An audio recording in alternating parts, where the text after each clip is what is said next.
tired of this ripping and running,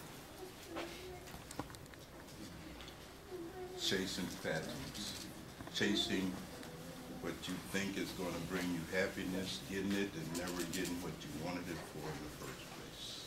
And again, you take off in a different direction, start a different project, enter a different relationship, change it to a different job, move to a different part of town, go here, go there. Looking for some rest. Are you ready, Bilal? I'm ready. Just feeling in the I'm going time.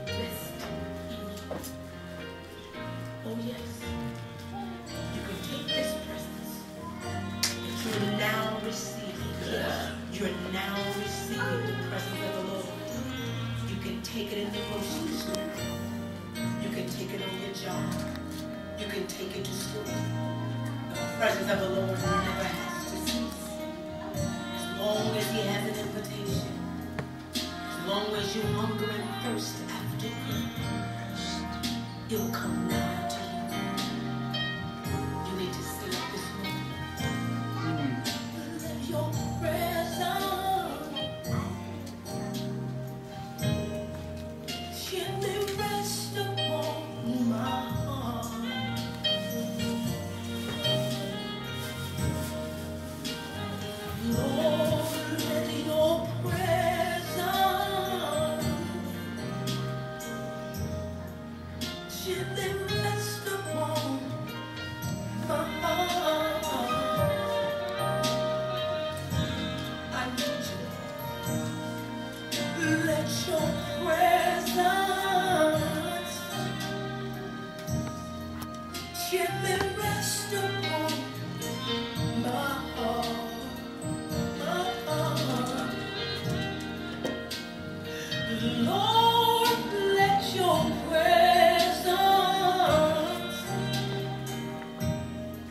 rest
Bible study that was Jesus' fundamental proposition. Come unto me, all ye who are heavy laden, and I will give you rest. That is the proposition all gurus make. It is the deal they all offer us across all time, all space. The offering has always been the same. Come unto us, and we will give you rest. Used to be an old gospel song called Lay Thy Burden Down. Lay your burden down. You are burdened, full of worries, full of anxieties, full of fear, full of confusion, full of doubt, lost in this infinite abyss, just looking for some rest.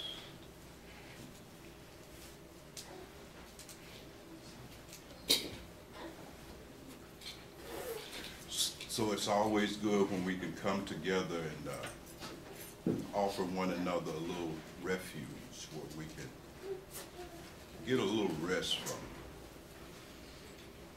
all of the ordeal of day-to-day life and living.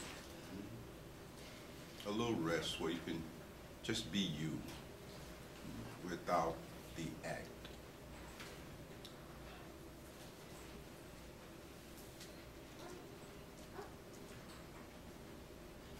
It's good to be back here. In some respect, this it's like home. I know most of you have spent your time on the path accustomed to Cedar Park.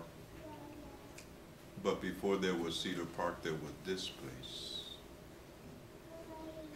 Even before there was the former organization of the House of Rye, was this place.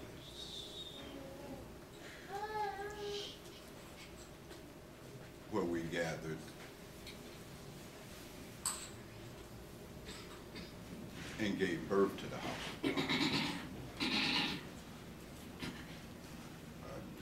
I believe Bilal even has some old footage. You look at it, a few faces were there then, they're here now. Sadhana was a little boy, innocent. Wish Saratya could have seen him then. But certainly it is not new for some of us.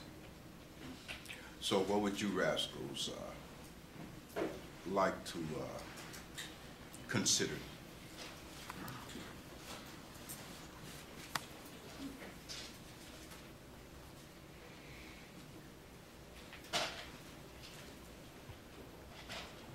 Yes, beloved. Yeah, I want to say that something happened today in front of my house today, whereas it was an older woman that was burnt in her car alive. I want to say that it really disturbed me today, but I was really looking at impermanence. This lady come out on a nice day, wasn't expecting to get burnt alive, pinned in her car. You know, can you speak to us about impermanence? In fact, beloved, so much of the argument that the saints have put forth for us to consider is this very fact of impermanence. So many scriptures, so many discourses have been given over the course of human history by these great realizers trying to bring that one fact of reality to our attention. You see.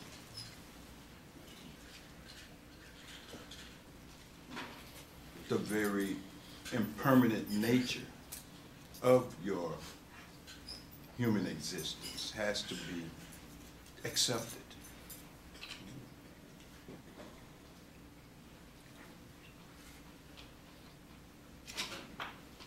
This is a foundational realization, you see.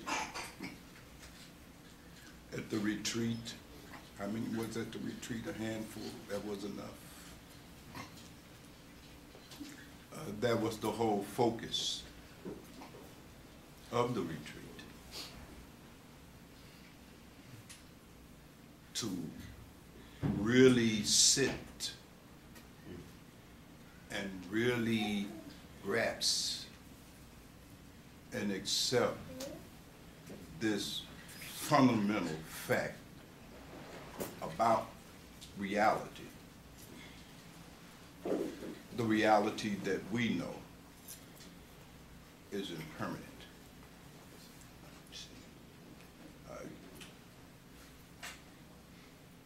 A human lifetime is a brief affair, and it's over like that, just like that. And it will be the same in your case, just like that. And if you have lived a spiritually careless life, there will be no preparation for that moment.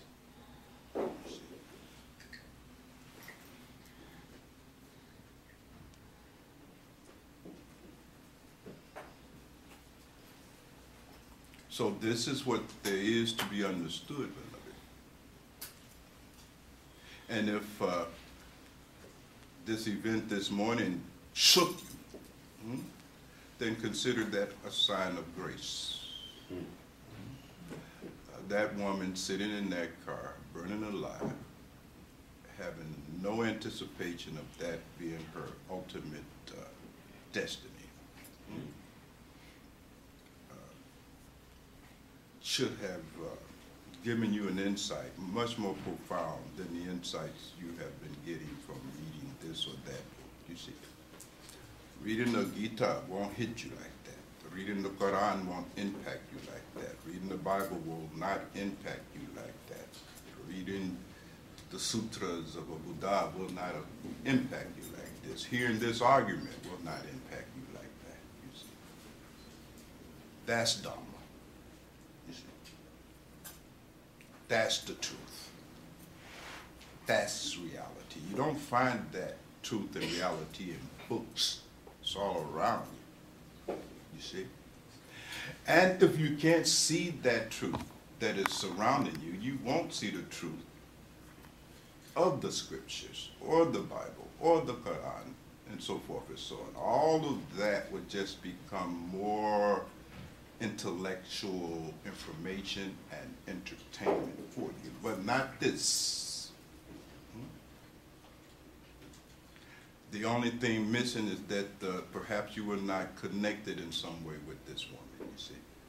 Would have been far better if it was your mother burning up in that car, you see, or your sister, or your wife, or one of your children.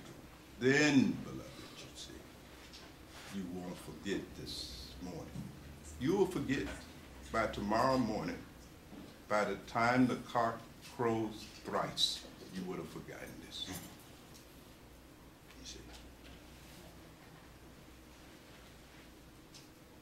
The connection to the event was not deep enough.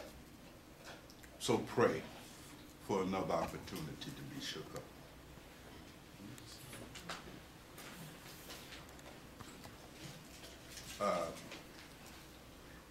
During retreat,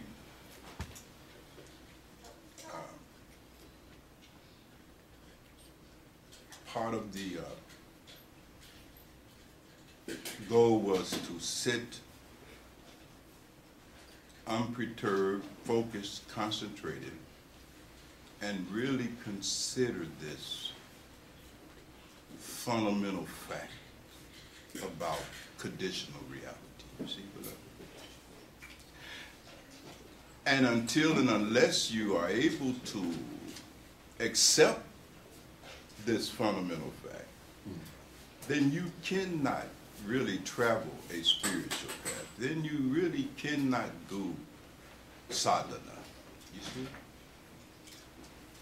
This realization of the impermanent nature of all of your experience, high and low, this realization is the foundation for living the spiritual life and engaging in an authentic spiritual process. See? Until that has occurred in each one case, then there is no foundation for your practice, you see. Your practice remains wishy-washy. Here today, gone tomorrow, you see. You remain trapped in the bipolar phase of spiritual practice, you see. You see an event like you did this morning, it triggers something in you, it creates a little enthusiasm, it brings you a little bit more closer to becoming serious and committed to your practice, you see. And then you'll see a fine woman walk by, and then you'll swing to the opposite pole. You see. You know how it goes. Yeah. Is that about right? That's a kind of bipolar phase, you see, practice it. 1 minute you hell-bent on enlightenment, the next minute you don't want nothing to do with this spiritual discipline. You want to get loose, what you call relaxed. You see? No foundation. Because you have not accepted this fundamental fact about conditional reality, you see.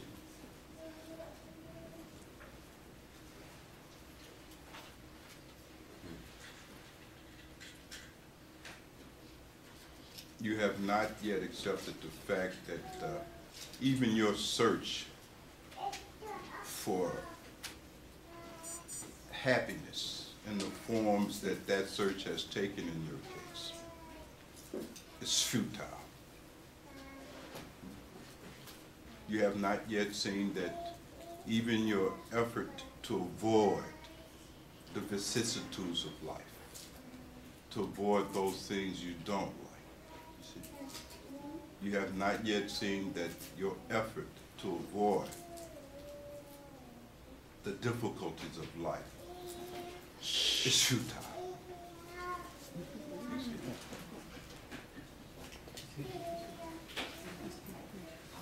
Convinced that you will be able to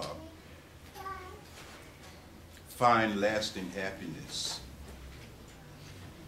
via your egoic strategies.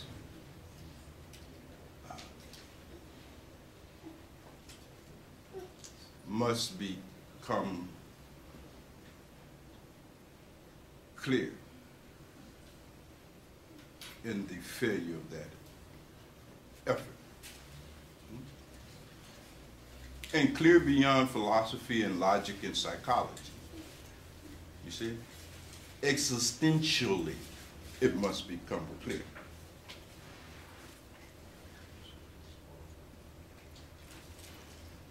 That this egoic way of living, this pursuit of what you like, this avoiding of what you don't like, this egoic way of being, all the energy, time, and attention you are putting into that, you must see this is futile.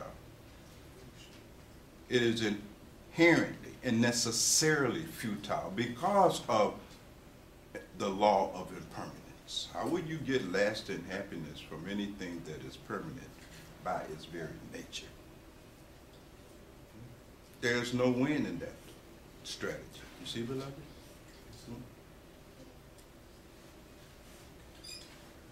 How can you get complete, lasting, permanent satisfaction from that which is impermanent by its very nature?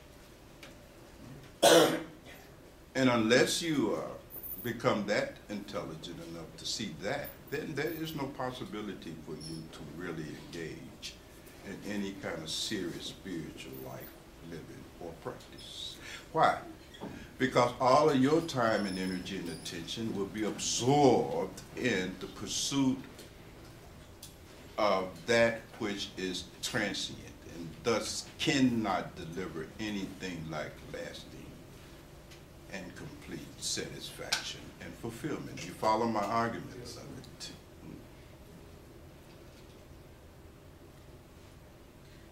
So sannyas, real spiritual life, begins with the acceptance of that. You got to accept that.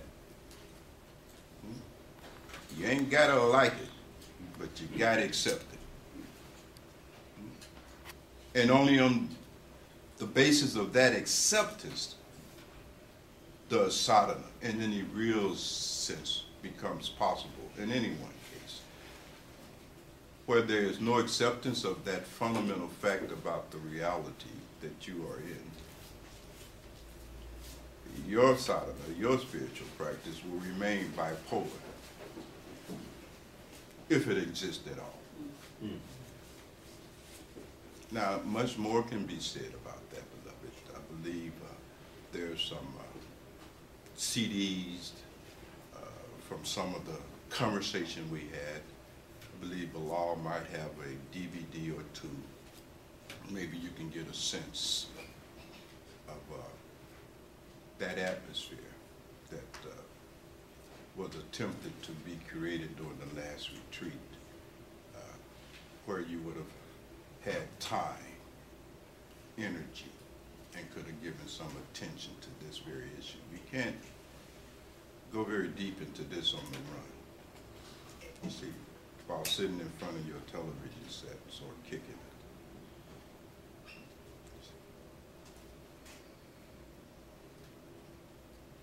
Without this realization, beloved, as the foundation for your spiritual life and practice, you see, you will lack all of those qualities and characteristics that any disciple must possess if they, in fact, will succeed on this spiritual path.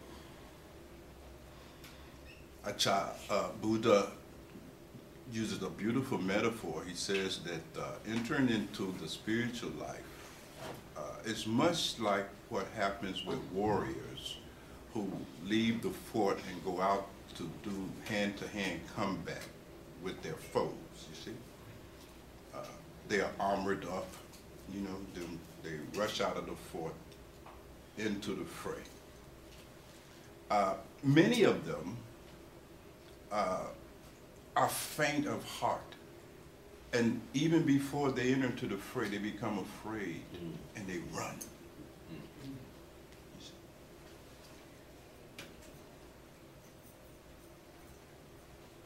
And this path is not for the faint of heart.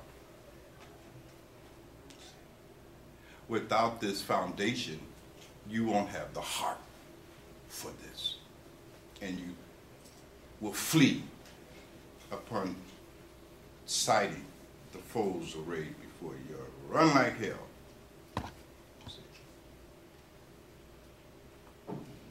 People would embark upon the spiritual path, driven out of enthusiasm, fantasy, philosophy, so forth and so on. But then when they enter into the battle with their own mind, their own deep, dark behavior, they run, and they run like hell. They are cowards. See? Some go a little further, but they're not prepared for battle. You see, they just got the dress of a warrior. They don't have the skills of a warrior. And they get slayed by the foe, wiped out. You see? You getting the point? Very few are those capable of victory. Only those with a foundation for Sadhana wins this battle. Those who remain conflicted, double-minded, wishy-washy, bipolar, phasing in, phasing out.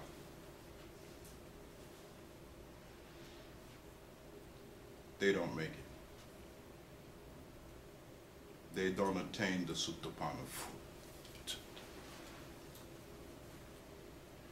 The vast majority of the foundationless practitioners simply flee the path. You see, they run like hell. You've seen that. Anybody that's been around, you know, not just relative to our little gathering, but this is just universally the case, you see. Look how many of those early followers of Jesus abandoned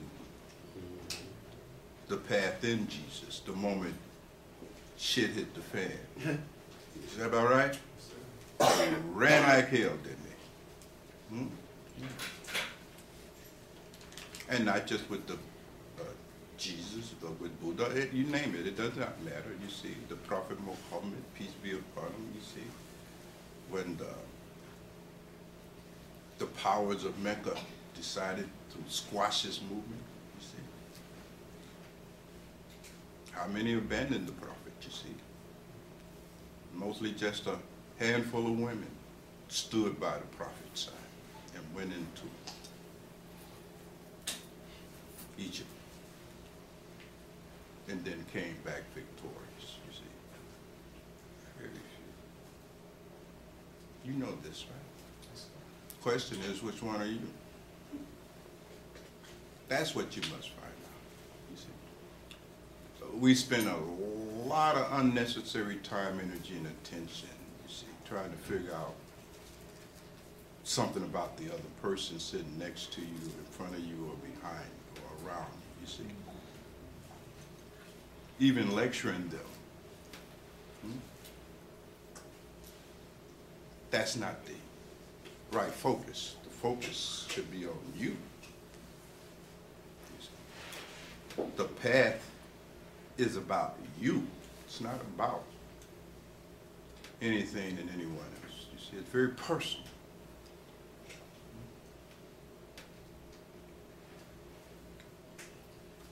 So the chief most quality that every disciple must have, must possess, is this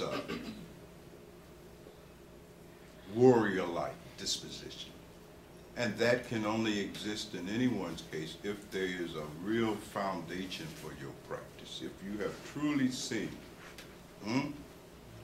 that your effort to find lasting and complete satisfaction and fulfillment via the pursuit of your likes and the avoidance of your dislike, you have to see that effort as absolutely futile. And unless you see that, you will never free up this energy that this path requires. You just won't. You will always be forsaking your spiritual practice in order to pursue something that you think is more important, and more important because it's going to yield for you the kind of fulfillment and satisfaction you have been seeking. You see, you will always have more confidence in the world than you will in the path, in the teachings, in the rule, without exception. Always.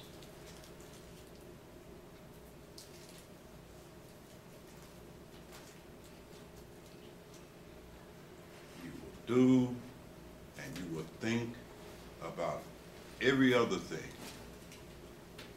other than follow the precepts, you see, and engage in the spiritual practices given to you at the time of initiation. And you will forsake all of those spiritual disciplines, you see, because they interfere with you pursuing something that you like, that you actually think is going to outcome in some kind of lasting and complete fulfillment and satisfaction, which it never does. And you will not accept that. And your failure, your unwillingness, perhaps even your inability to accept that fundamental fact is what will keep you weak, spiritually weak. You see, it's just spiritual weakness. Had enough? I can go on, I can go on like this for at least 3 or 4 days. I'm like a rat. I could thread water a long time. But you get my point here, beloved. It's a very serious issue. You see? So you won't have any heart without this kind of foundation based on the realization of the inherent and necessarily futile effort to find lasting and complete satisfaction and fulfillment through the pursuit of your likes and avoidance of your dislike. When all of this is still something you got to work through, the result is that you will simply languish in mediocrity and failure. You won't have any heart. You will be careless, you see, in your practice, very careless. Careless in the sense that you don't care. You really don't care. Hence your carelessness. You follow me? You don't care about fulfilling and achieving the higher possibilities for your life. You don't care about that. You want to eat, drink, be married. You want to be popular. You want fame. You want friends. You want possessions. You want things. You want stuff. You don't care about the spiritual potentials being made manifest in your personal life and living. You don't care about becoming a higher type and at a higher level of being. You don't care. Hence you are careless. You are careless in your practice. You see, you're just a careless individual from a spiritual point of view. You see, just careless. You see, mechanical. Mummery is all you're capable of, because you really don't care. You don't care whether you bring your mind back every time it runs out. You don't care about that, so you just let it run. And then say, well, I put in the clock time. But you don't care at all. Follow me? You are convinced that you don't even have enough time to do the practice. This is really something to observe about the foundationalist level of spiritual practice, the bipolar phase and level of sadhana. Notice that deep down inside you are convinced that you don't have enough time. You don't have time for this stuff. You will meditate, but you just don't have time. Is that about right? Yes. You're convinced that you don't have time. You got other stuff that you need to do. You got other click-clack that is more important. And it's just click-clack. It's not going to produce any kind of satisfaction of any kind of lasting nature. It's just click-clack. That's all. And you're absorbed in this click-clacking. And you don't have time. That's your fundamental conviction. You're sincere and you cry copious tears. You get all emotional in your manic phase of your bipolar disposition. See, when you manic, you get all excited, you cry, all of that. Almost sounds sincere. Almost. Almost. But then you don't have time. Oh, Guru Sahib. Oh, you see, I missed 2 of my snatch outs this week. Man, you know, I was trying, Guru Sahib, but I just didn't have time. I got so busy I forgot. Yeah. That's your problem.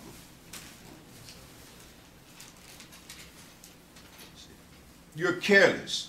You don't set your clock. You're careless. Most of the time when people tell me that, they just lie. But there are some legitimate instances where you do set it wrong, but then you're just careless. You follow me? You were just mindlessly involved in this. You see my point? Follow my argument. Without a foundation, you're an easy victim of sloth. You see, most of you all breakdown in practice just attributed to your sloth. You're full of sloth. You don't have no energy. You see, sloth. So this kind of slothfulness, carelessness, and false conviction of not having time for the practice are what characterizes what sadhana looks like when you have no foundation. And unless and until you establish a foundation for your practice, it will remain looking like that. So you'll remain wishy-washy, back and forth, bipolar in your practice until you burn up your car.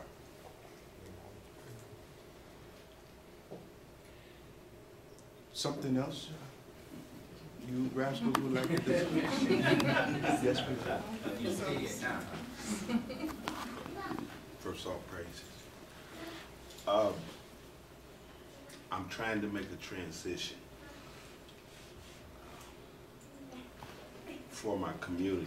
And Gary and I were talking about it, and he said something very important, that in making that transition and speaking to the community on a certain day, that I should purify myself. And I had that too. And then this morning, in the shower, I start singing, I'm gonna lay down my burdens down by the riverside. And then you said it again. So the confirmation that's coming to me around people that I love and respect and trust is leading me the right way. But in my second mind, the doubting mind, and knowing the odds of the war and the battle that will begin, I'm not afraid of the battle. I'm concerned about the right decisions that must be made for the entire community. Well, of course, we would have to have more dialogue about that. I would Yes. have to know more about the community and Yes. the goals and so forth and so on. I would hope to get a chance to speak with you. And I could better respond to your inquiry.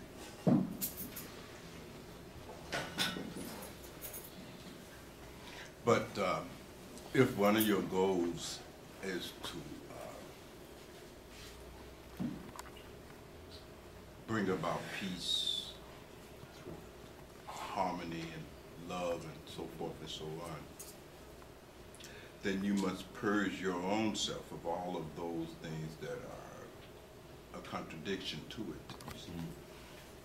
If you're not at peace, you can't create no peace. That doesn't happen. You see? if you have not found the truth, you can't teach it Yes. with any authority or effectiveness. And if your expectations is that you will be warmly received, you see, that will result in you lacking the stamina. You see my point? Yes. To really serve people. Yes.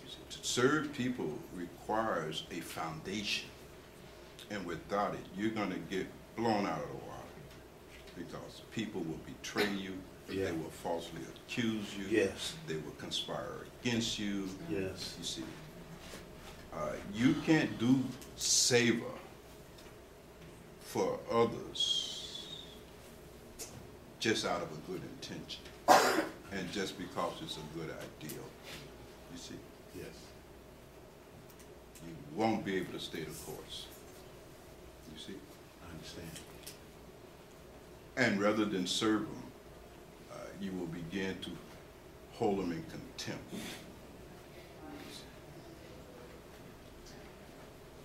One of the things you have to understand, beloved, that is very difficult to do when working with people, and especially if those people are ignorant.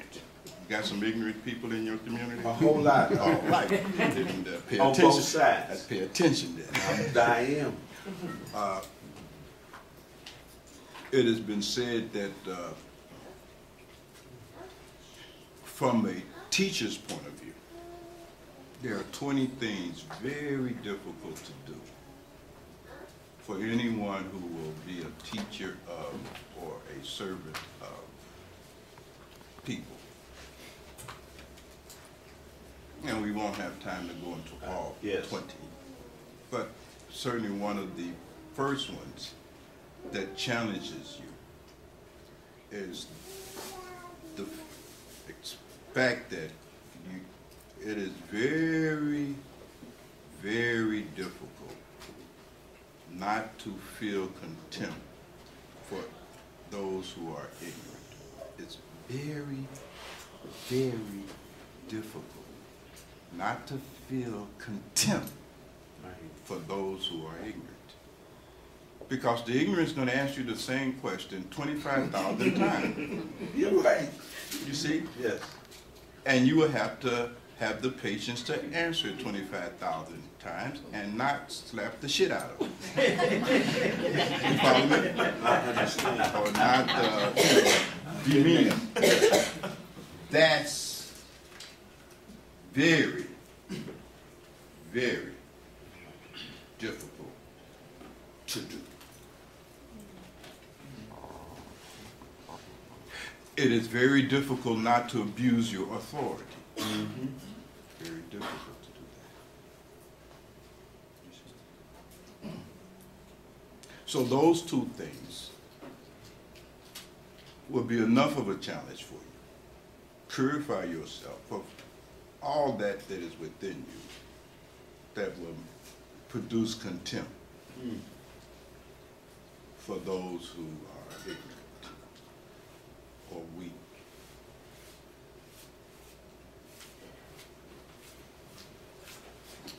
Work on yourself and remove all of that that will cause you to abuse your authority. Because that is very difficult to not do when you have power and authority, which is to abuse it. Very, very difficult.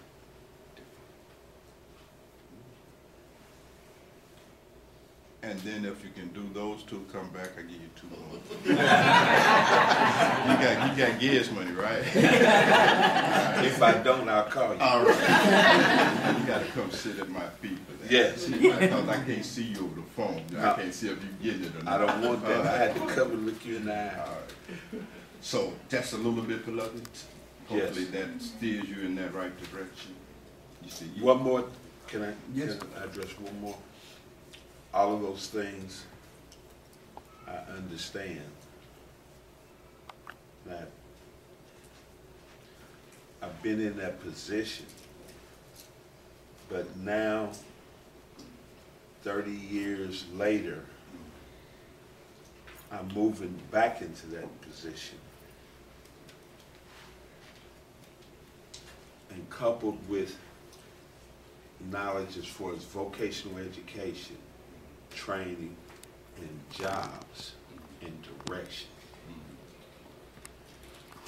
If that makes sense to you. Well, as I said before, those things are sort of personal things for you, and that's best. Okay, and that's why I was just trying to lay that vocational thing up. A job. We will, and we can talk about that. Thank you. Something else? Yes, beloved. I can't see you. I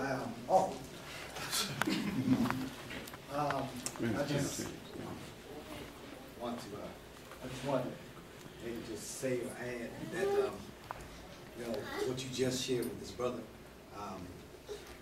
it is actually true in the sense that the type of work and life that I've had, that I do, and going through education and so on and so forth, but you know, I can honestly say, as I've shared with you and with others, you know, who you have given us opportunities to do different things, but it is actually true.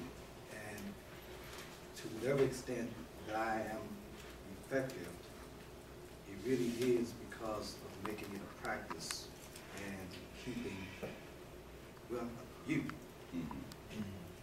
in my vision, even while I'm doing the work per se. It actually is true, because if not, even with my limitations in doing it, it would be, you know, easy to just get scattered here and there and thinking that you're social reforming and thinking you're saving the people. Yes. You're doing you're loving the hood, you're loving the people and all that. Yes. And that really sounds nice and it can be in your heart. Yes. But without some real spiritual qualities, it ain't gonna happen. It is not gonna happen. Yes. And you will, as you mentioned once years ago, end up on the side of the road along with so many burnt out revolutionaries, philosophers, reformers, and so on and so forth. So, you know, I bear witness that it actually is true. That when you and Bilal reached to me years ago, you know, it's like a whole different thing. So I'm just adding to that and saying that it actually is true. And every single day, you know, and twice on Sundays, it's more than a notion, and it is true. So, and I thank you for that gift. You're very welcome. You see, there's an inherent limitation in all psychology, philosophy, and things of that nature to really bring about a transformation in any people, period. And when you really practice those kinds of approaches toward group transformation that is not grounded in or a reflection of the same principle of personal transformation, then the result is burnout, discouragement, disillusionment. You see, what the novice has not realized is that you can't change people by offering them any kind of logical argument. That does not happen. You can make the most cogent, the most logical argument that you possibly can do. That has no effect on changing people. People cannot be moved into the ego transcendent process by simply hearing a logical argument. That doesn't happen. Something much more is the case, you see. You can't, beloved, take a group of people and bring them to another level of civilization. I don't care what you do. You can have all the vocational training on this planet. That is not what transforms people, you see. And you can't transform them from the outside. If there's going to be any transformation in anybody's case, it has to be personal. there is no way to induce it from the outside at all. Just like you can't breathe for a person. You see, there's some things you can't do for another person, or Right. another person can do for you. Right. You can't breathe for this brother. Yes, sir. Right? You can't make love to his wife on his behalf. I don't want that. Right? I don't want to think Right? You about can't eat for him. You can't No. digest food Yeah. for him, and so forth and so on. You Yes, see, sir. there are certain things that you can only do for yourself. Yes, sir. Spiritual growth, human growth and development is one of those things. Yes, sir. You can't do that for other people. If it was possible, then the Buddha, Jesus, Muhammad, and 10,000 other great beings would have already changed this world. You're not going to do what they could not do. In fact, they don't even attempt it. Jesus said, I do not come to spread peace on earth. Right. We're not into that. You see my point? Yes. Because they understand reality. It is not that a Buddha is not compassion. Buddha is the incarnation of compassion. Jesus is the incarnation of compassion. The Prophet Muhammad, the incarnation of compassion. So it wasn't that these great beings didn't have compassion and that they didn't see the sick and the poor all over the earth. They saw that, you see? Yes.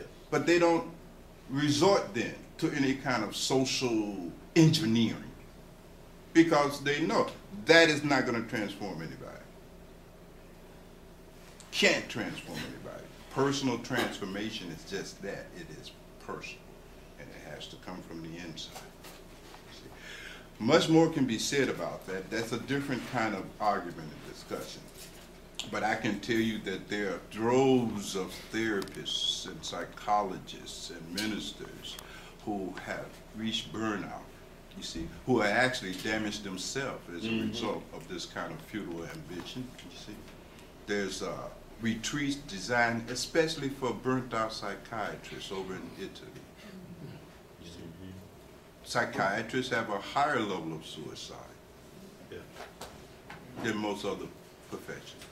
I don't have to tell you what happened to reformers and quote-unquote nation builders, you know. You see. Yeah. They wind up addicted to drugs and alcohol, Right. multiple divorces, their personal relationship collapse and so forth. If you can't take care of family, you cannot take care of the community. That should be clear, Yes.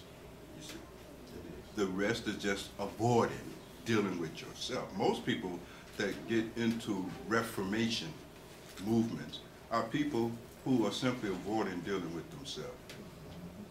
Period. You see. Yeah, it makes them feel good. It's a head trick. And it doesn't last very long. Much more can be said about it. Thank you, Siddhanta, for sharing your personal first-hand experience. That's a testimony from the battlefield. Isn't it, beloved? Yes, Yes. And you know, it's interesting, when we were, you and I first began this relationship, one of the things that I reminded you of is that you are called to be more than a philosopher, a psychologist, but a Siddhanta, you see? A Siddhanta, you see. Siddhanta is not philosophy, it's not therapy, it's being. It's a being, you see?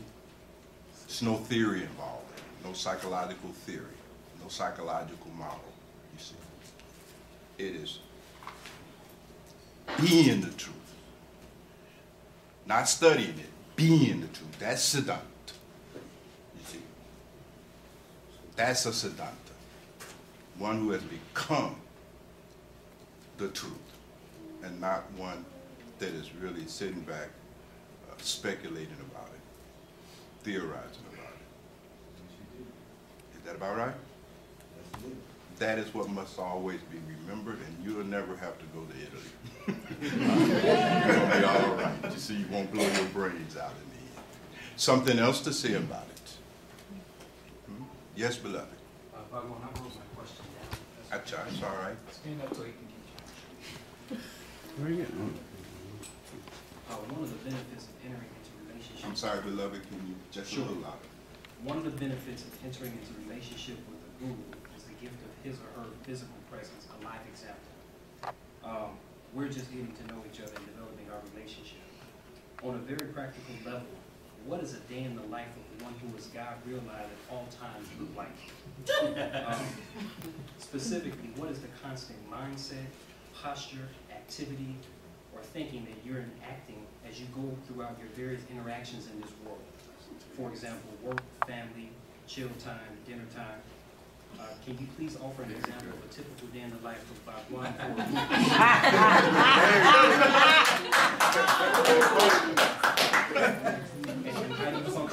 You mean there's more? Basically, please demystify the mysticism. Wow. Well, many things can be said in response to your question. And it's a question I'm sure that we all have had in our relationship with our Guru.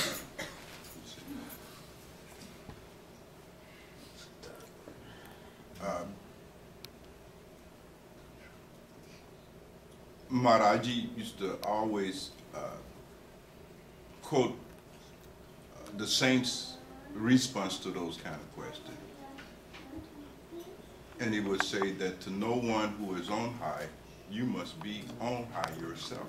You can't know anything about a guru from where you're at, you see, at all. No more than a blind man can know anything about light, you see.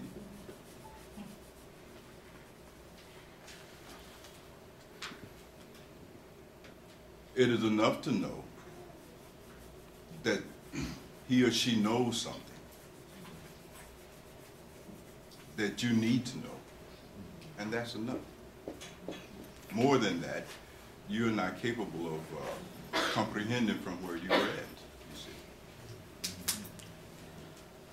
But people spend a lot of time, especially those of us who have gone to gurus, trying to figure out, is he or is he ain't? Is she or is she ain't? And so forth and so on. You're trying to prove something about the guru, when the real test is for you to prove to yourself that what the gurus are saying is true. That's what you're trying to prove. That's what you're trying to know. You want to know if what the gurus are teaching you is true, you see. Not how the guru ties his shoes and what he has for breakfast. That's not going to help you. Master, I have to say, the nature of my question is not really from the perspective of doubt. That I placed all my chips in a long time ago. The nature of the question is having not had an opportunity to interact with you in the same nature as some others here in the room have. Yes, I'm coming to that. And of course, that's the most important part of your question. I wanted to get the chicken shit out of the way. Now to the meat of it.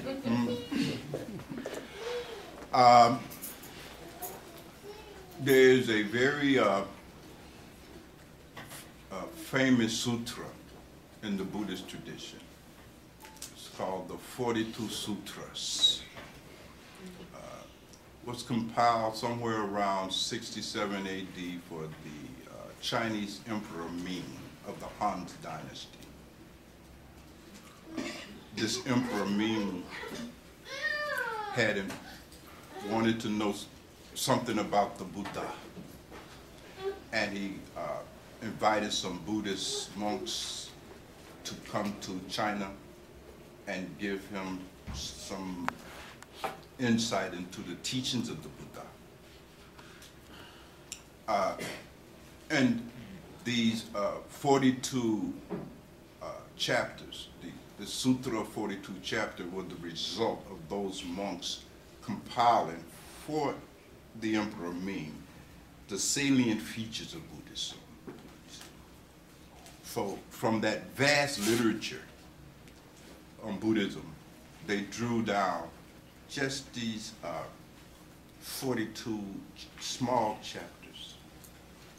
And in one of those chapters, the 19th chapter of the 42 chapters, the Sutra of the 42 chapters of the Buddha, your question was answered. Because your question has been asked by many before you, you see? And it's a very important question. The Buddha, of course, initiated thousands and thousands of people because the Buddha traveled.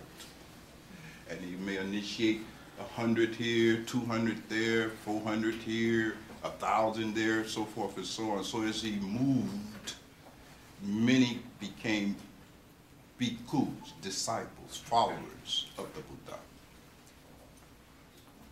So there were thousands of them.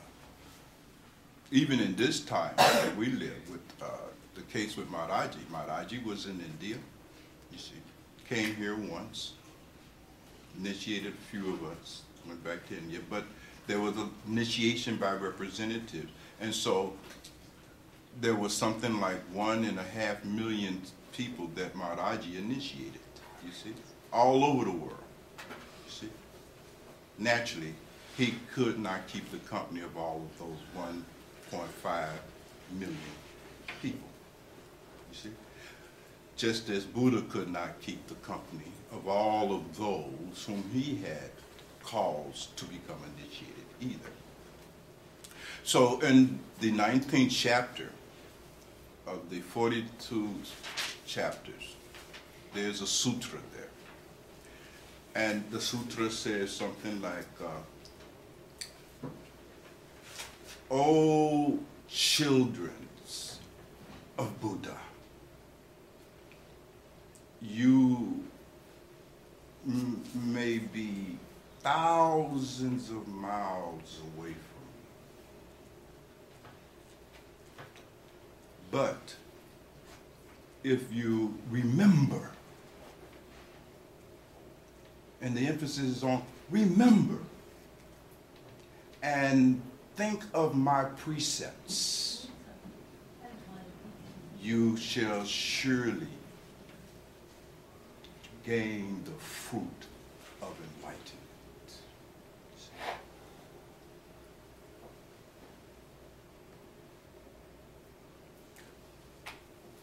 You may be standing beside me, always seeing me.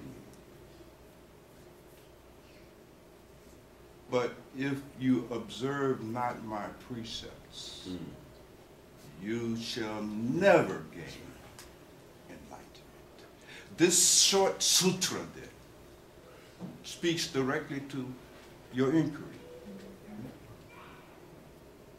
The secret is not the proximity to the Guru. You, as Buddha said, you can be standing next to the Guru and see him always, as in the case of Ananda, day and night. If you do not observe the precepts, if you do not follow the injunctives, follow the teachings, follow the instructions, you shall never gain enlightenment. And if you are thousands of miles away, the Buddha says, not standing beside me, not seeing me, but if you would observe these precepts, if you will remember, one of the things at retreat I asked those who were present to do was to remember a tiny little consideration. I wonder how many of you all actually memorized it. I asked you to memorize it. I'm going to test you. You see, when I get my earliest opportunity.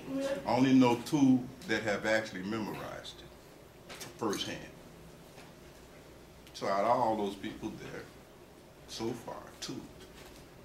Buddha said, if you remember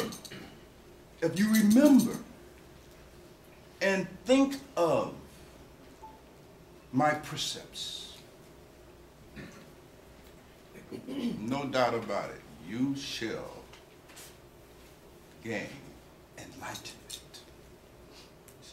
So, beloved, it is not about getting to know the Guru, because it's not that kind of relationship. It's not a social relationship. You see, it may include those aspects, but it is certainly a very different kind of relationship, lurking behind the social, you see.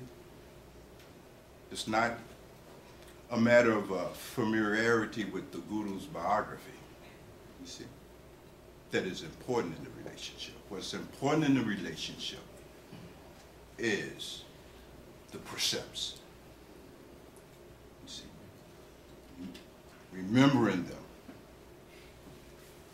living them. That's what's important. The rest is bullshit. So the Guru own children, you see, who was with the Guru, you see, most intimately. That's no advantage at all. Might even be a disadvantage. Somewhere in the Zen tradition, when one seeks out a guru, the advice usually given to such a seeker that the best guru for you will be a guru who lives 3 villages away. The purport behind that is a guru that is not up close to you, you see? Because then you get all distracted, you follow me? You get too familiar, you see? You start taking it all for granted, you follow what I'm saying? You start trying to figure out stuff about the guru, you see?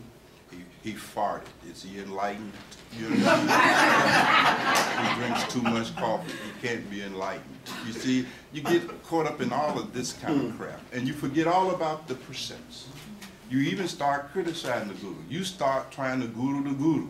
You start telling the guru what to do and what not to do, what is wrong, who he should initiate, who he shouldn't initiate. You try to pull the guru into your ego drama, into your life, fix your shit. What should I cook for dinner? What color dress should I wear? You get the guru. If you're too close and you can get your hands on them, you tend to drag them into your ego drama. You see? And the loss will be yours. So in Zen tradition said the best guru for anyone to have is one who is 3 villages away. You can't get to him, you see? All you will have is his precepts.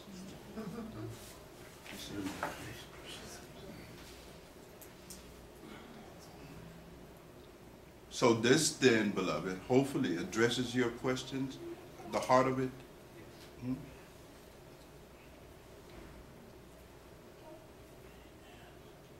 O children of the Buddha,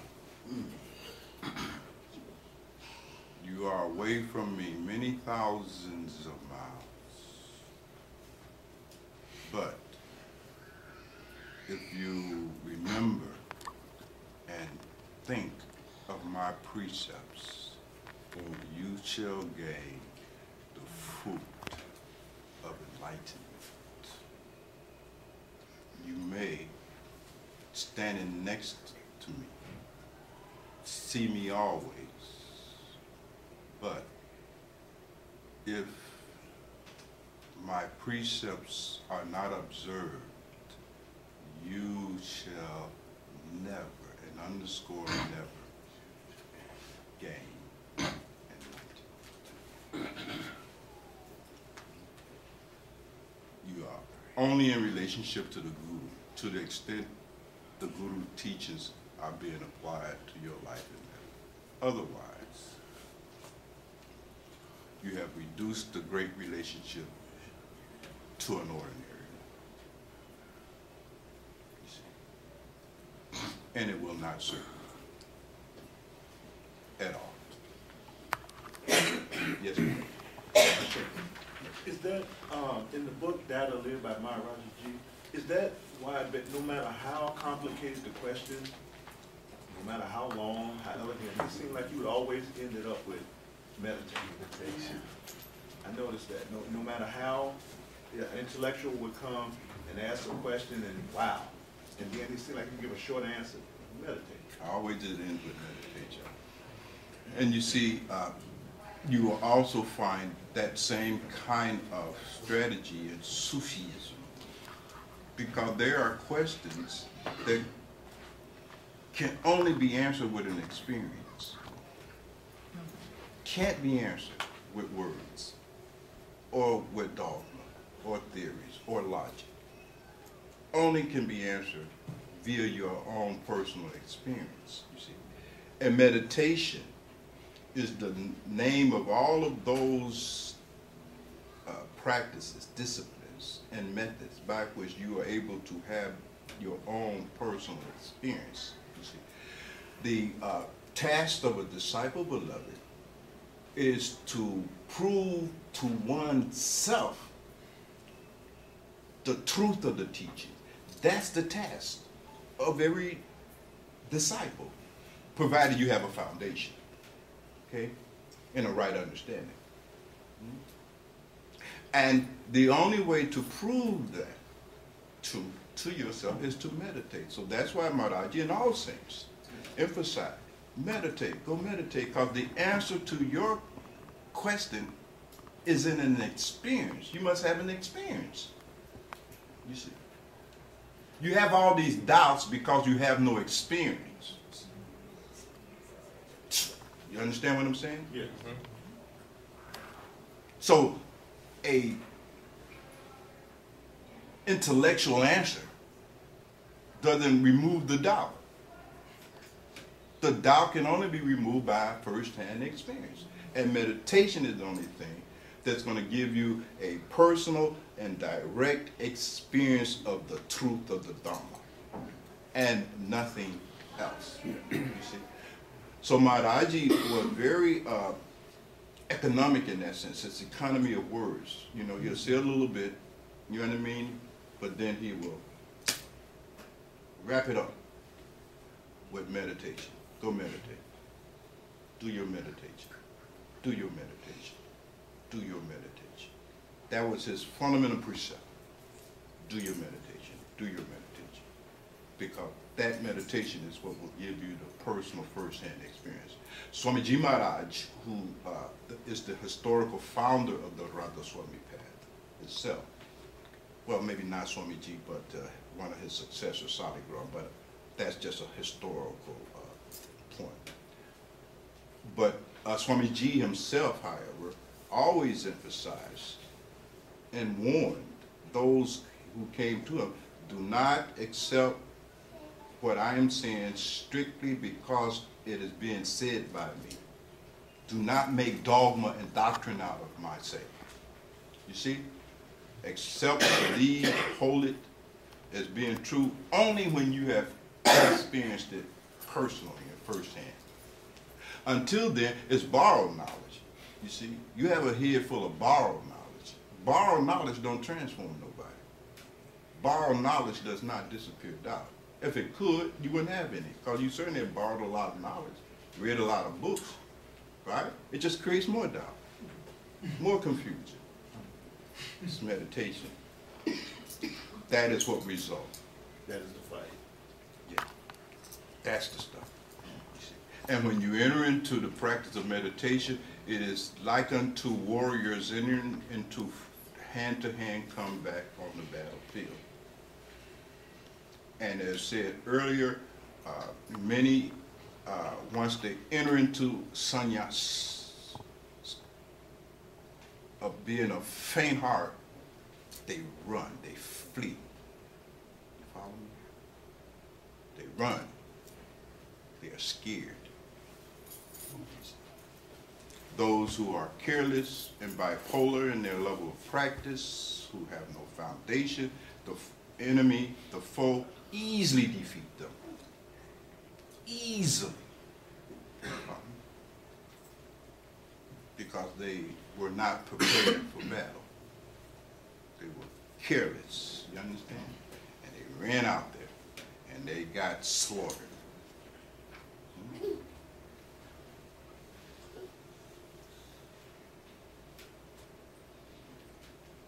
So yes, beloved, you will find that this is the constant advice that Maharaji gave, and his Guru gave, and his Guru gave, all the way back to the Adi Guru, the first Guru, the Puranic Gurus, same advice. Does not change. But you see, you will not do that. You will not engage in that discipline of meditation as long as you are still convinced that, one, you don't have time to meditate. You will never embark. If you are careless and irresponsible and don't care about your freedom and liberation from dependency upon that which is impermanent, if you don't give a damn, you see, you can't enter into it. You see, your carelessness prevents it. If you are full of sloth, you see, you can't do that. And sloth and carelessness and this kind of false conviction of not having the time to practice will characterize your sadhana as long as your sadhana is not grounded in any foundation, as long as there's not been that foundation realization of the inherent and necessarily futile outcome of all of your pursuits, etc., we talked about just a few minutes ago. Unless that first happens, can't be no meditation. Hear me clearly. Without this kind of foundation realization, you will not and cannot do any meditation in any real sense of the word. You can do mummery, you can do bullshit, but you can't do the real deal. And if you can do it, you don't have to do 30 years of it. This kind of meditation that is grounded in a real foundation has immediate effects, not by and by and in the sky and after you're dead. No, that's religion. This ain't religion. Once you become capable of authentic practice rooted in this fundamental acceptance of the inherent futility of everything that you're doing that causes you to compromise your practice. You see? Once you're capable of that quality, instantly you start seeing the effects of it. You see? You start seeing that you're becoming a better human being. You're having less and less bouts of anger and rage. Greed begins to tap down in you. You see, you start becoming capable of sacrifice, and so forth and so on. There's a rise of discipline.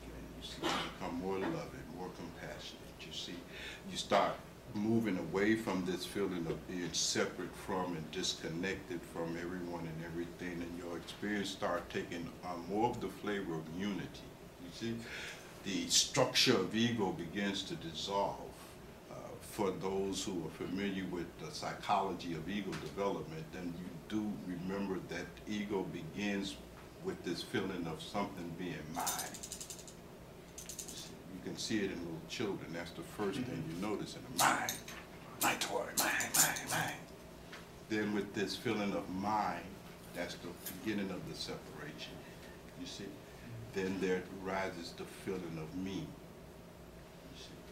And then from there, the feeling of you, other than me. You see? Then I. Well, all of that begins to start to reverse and collapse. You see? There's not so much this feeling of possessing you. You see, a kind of renunciative disposition occurs. You know, renounce not necessarily in the physical sense, but there's an inner renunciation, a kind of detachment, because that feeling of possession begins to diminish.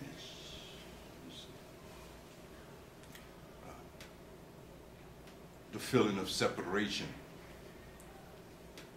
from others begin to dissipate. You see, you start feeling more connection, more unity.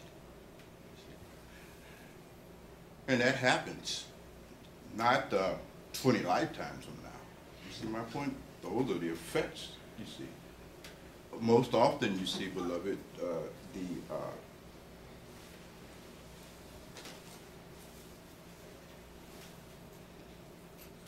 the beginner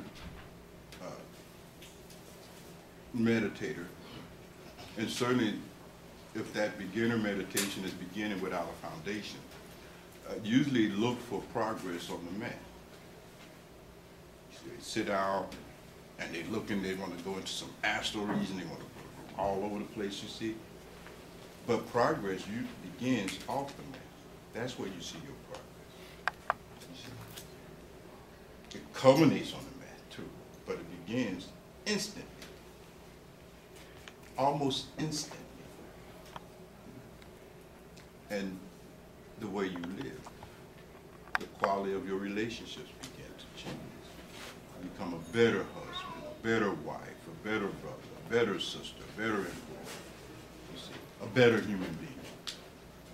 Those are the signs and the effect of your meditation when that meditation is coming from a solid place in your foundation.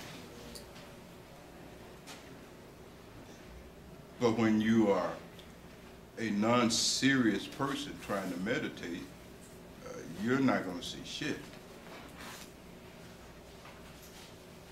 Because you're not serious.